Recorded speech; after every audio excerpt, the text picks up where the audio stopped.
I'm gonna do every college kid's favorite thing, which is audience participation. Are you guys excited?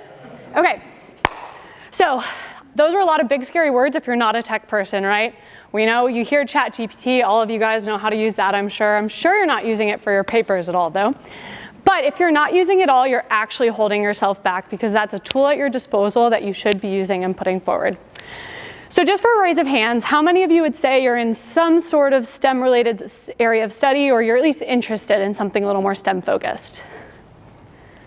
How many of you would say you're more like maybe business, humanities, art, something that might touch STEM but isn't directly related? So the great thing is, all of you, when you enter the workforce, are going to have to use AI in some capacity. Whether that's ways you're already using it with things like Gemini built into Google Drive, ChatGPT to figure out how the heck do I write this email in corporate tone? I don't know. It's like I'm writing to a 50-year-old person who has no connection to my Gen Z self. Or it's going to be something more technical like I do, where I'm in GCP and I'm pulling data down from SQL servers and pushing it through feature reduction and feature elimination into a final model that's going to predict whether or not someone is likely going to have getting sepsis. And so all that is to say is there's all these different ways that you're going to be touching AI. But it's not all going to be technical, but sometimes you're going to have to know the technical part. And there's this great TED Talk by Simon Sinek, and he talks about starting with your why. So when a lot of us communicate, we start with what, how, and then end with why. So for example, I'm going to sell you this AI product that uses a high level of temperature as a hyperparameter, so it might not have as many hallucinations or something like that. And this is why you should use it.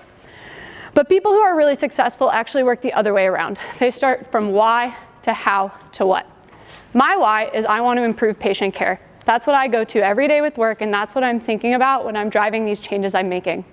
So when I'm sitting down with one of my business leaders, I'm not saying, here's this great model that's going to eliminate your process from 3 minutes to 2 minutes, and you're going to have to learn a whole new workflow. I walk into a conversation with someone who I work with very closely. She's our VP of Care Management, which is a section of nursing. She's been a nurse for 40 years. She doesn't really give a crap about what temperature hyperparameters I'm using in my models. What she cares about is why I'm there. So when I walk in with her, I'm very intentional about having the conversation of, I believe that I can help you take away time from doing tedious work so that you and your nurses can put time into that patient-facing care that you trained for and what really motivates you all. Right away, she's locked in. She's much more interested in our conversation than if I had simply said, okay, here's the model, let's go talk about it later. So you have to know that why. From there, we talk about the how. There are data that we can pull in right from the electronic medical record that your nurses are putting in that we can use to start leveraging models or even just analytics so that you know, hey, person in bed 7, they haven't had their catheter cleaned in 2 days. We need to get on that so we don't get an infection. And then we do the what. The what is, maybe it's a app on the nurse's iPad some of them use, or maybe it's a web application, or maybe it's really just a report that gets sent to them. But all that has to start from that why, and it has to be intentional.